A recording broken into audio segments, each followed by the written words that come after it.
Last Tuesday, I sat in my living room and realized something that hit me harder than I expected. My phone hadn't rung in 11 days. Not a text, not a quick call, not even one of those short voicemails that says, "Hey Dad, just checking in. Call me back when you can." Nothing. And I sat there, looking at that phone on my kitchen table, and I thought to myself, when did I become so easy to forget? I raised 3 children. I worked overtime for decades so they could go to good schools. I showed up to every baseball game, every dance recital, every graduation. I walked my daughter down the aisle. I held my grandchildren the day they were born. And now, silence.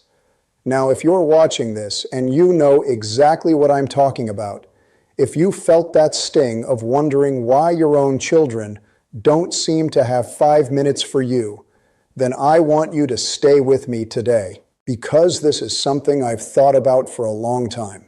And I've learned some things along the way. Some of them were painful to accept. Some of them actually brought me peace, but all of them are honest. So let me share with you what I've come to understand at 70 years old about what happens when your adult children seem to forget you exist. And more importantly, what you can do about it. Not to chase them, not to guilt them, but to find peace within yourself.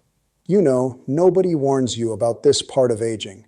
They tell you about the aches and pains. They tell you about retirement and what to do with your time. They even tell you about losing friends and loved ones as the years go by. But nobody sits you down and says, one day, the children you sacrificed everything for might go weeks without calling you, and it's going to hurt more than you ever imagined. I remember when my kids were young.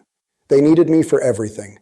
They needed me to fix their bikes, to help with homework, to drive them to their friends' houses. They needed me to comfort them when they were scared, to teach them how to throw a ball, to tell them everything would be okay. And I loved being needed. But somewhere along the way, they grew up. They got busy. They built their own lives, which is exactly what I raised them to do. And I'm proud of them for it. But here's the part that catches you off guard. When they don't need you anymore, sometimes it feels like they don't want you anymore either. And that's a hard pill to swallow. I've talked to so many people my age, and this comes up again and again. We don't want to complain. We don't want to seem like a burden. We don't want to guilt our kids into calling. But late at night, when the house is quiet and the phone hasn't rung in a week, you start to wonder, did I do something wrong? Am I not important to them anymore? Do they even think about me at all? These are the questions that keep people my age awake at night.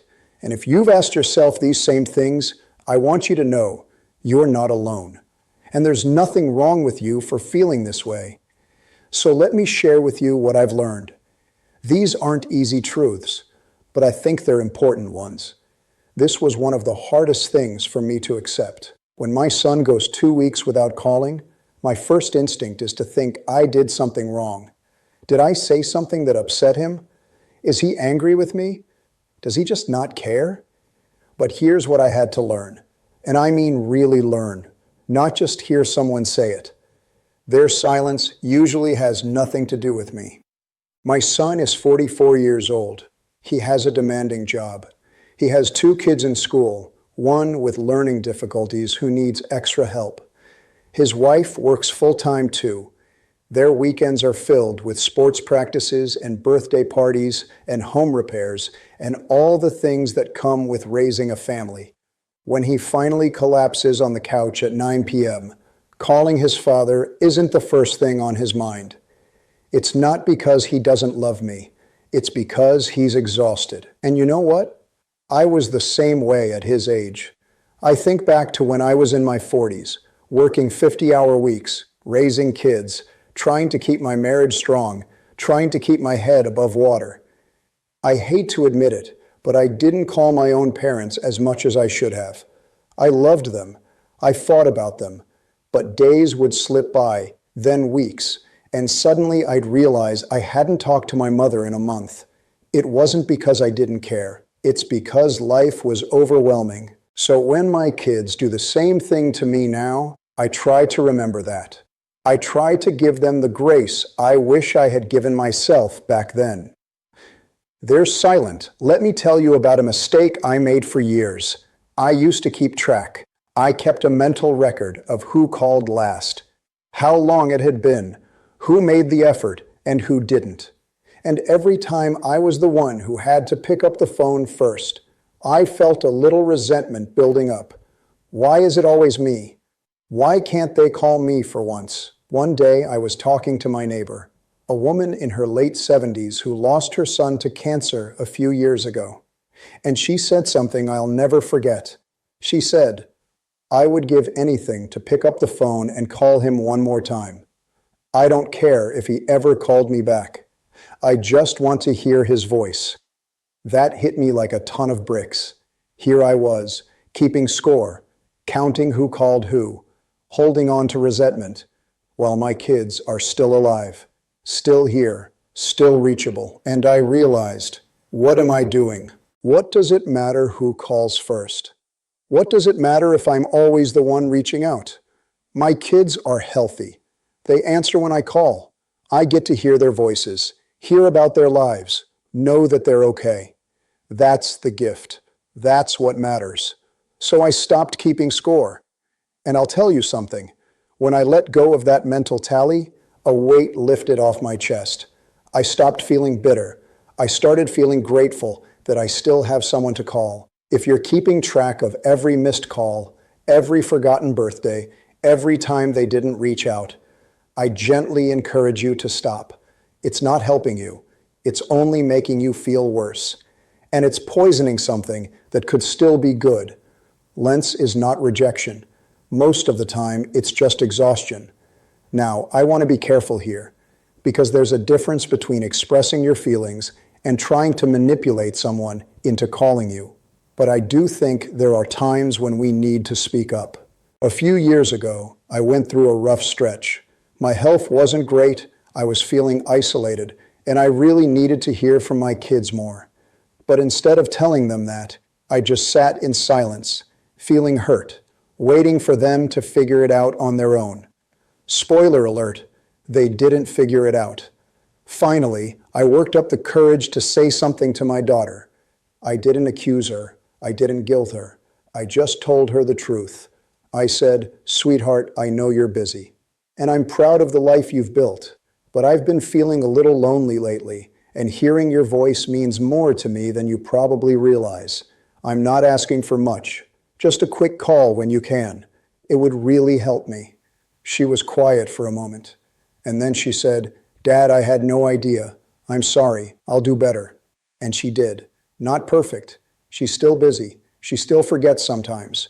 But our calls became more regular after that, because she finally understood what it meant to me. Here's the thing. Our children are not mind readers. They don't always know what we need. And sometimes they're so caught up in their own lives that they genuinely don't realize how much their silence affects us. So if you've been suffering in silence, hoping they'll just know, maybe it's time to say something. Not with anger, not with guilt, just with honesty. You are allowed to express your needs. You are allowed to say, "I miss you. I'd love to hear from you more." That's not being a burden. That's being human. This one is harder, because the truth is, not every child is going to be the attentive, devoted son or daughter we hoped they'd be. Some of them just aren't wired that way. Some of them have their own issues, emotional distance, unresolved resentments, struggles we may not even know about. I have a friend named George. Good man. Worked hard his whole life. Did everything he could for his kids, and one of his sons barely speaks to him. George spent years trying to figure out what he did wrong. He apologized for things he wasn't even sure he needed to apologize for. He sent letters. He made calls.